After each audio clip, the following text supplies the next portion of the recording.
রিমির ঘর, ল্যাপটপে নীল আলোয় রিমির মুখ উজ্জ্বল হয়ে আছে। সে হেডফোন লাগিয়ে আছে। তার বোন বিছানায় হেলান দিয়ে বসে আছে। রিমি ধুর, সিনেমার ভূতগুলো একদমই আসল মনে হচ্ছে না। দেখ বোন, এই দৃশ্যটা খেয়াল কর, জাস্ট একটা light flicker and background music, এইসব একদম ভুয়া। রিমা, তুই তো এইসব সারাক্ষণ দেখিস, তাই তোর ভয় লাগে না। আমার কিন্তু খাটুনি হচ্ছে, চল এবার ঘুমাই। ঠিক সেই মুহূর্তে ঘরের তীব্র আলোটা একবার কেঁপে উঠল। ল্যাপটপের স্পিকারে একটি তীক্ষ্ণ শব্দ হওয়ার সাথে সাথে ঘরটা অন্ধকার হয়ে গেল।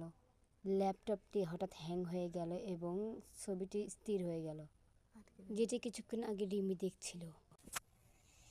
সিমি ভীত কণ্ঠে অন্ধকারে হাতড়ে রিমিকে ধরে, রিমি, লাইন চলে গেল নাকি? খুব অদ্ভুত লাগছে। রিমি নিজেকে সামলে নিয়ে, হয়তো লোডশেডিং, দাঁড়া, ভয় পাস না, আমি ফোনটা অন করছি। রিমি পকেট থেকে ফোন বের করে ফ্ল্যাশ লাইট অন করলো। আলোর রোশনিটা ল্যাপটপের স্ক্রিনে পড়ল। রিমি চমকে উঠল। রিমি, এটা কি আমরা? ফোনের আলোয় তারা দেখলো ল্যাপটপের স্ক্রিনে আটকে থাকা ছবিটা আর সেই সিনেমার দৃশ্য নেই। সেখানে এখন তাদের ঘরের লাইভ দৃশ্য ফুটে উঠেছে। কিন্তু ভয়ঙ্কর ব্যাপারটি হলো, স্ক্রিনে দেখা যাচ্ছে রিমি আর তার বোনের ঠিক পিছনে অন্ধকারে দাঁড়িয়ে আছে কোনো এক অদ্ভুত ছায়ামূর্তি, যা খালি চোখে দেখা যাচ্ছে না। রিমা, রিমি, ল্যাপটপের ভিতরে ওটা কে? ওইটা তো আমাদের ঘরের ভিতরেই দাঁড়িয়ে আছে। ঘরে থাকিস না, স্ক্রিনে দেখ, ওটা আমাদের ঠিক পিছনেই আছে। হঠাৎ ল্যাপটপ থেকে এক অশরীরী কণ্ঠস্বর ভেসে আসে। তোমরা বলতে না যে আমি মিথ্যা, আমি ভুয়া। ঘরের ভিতর তখন পিনপিনে নীরবতা। রিমির বুকের ভিতর তখন ধকধক শব্দ হচ্ছে।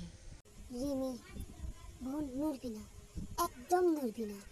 রিমা, রিমি, তুই ল্যাপটপের দিকে তাকা, ওইটার স্ক্রিনে এখন শুধু আমাদের ছায়া দেখা যাচ্ছে, কিন্তু ওই ছায়ামূর্তিটা এখন আমাদের পিছনে নেই। ওটা কি তাহলে আমাদের সামনে এসে দাঁড়িয়েছে?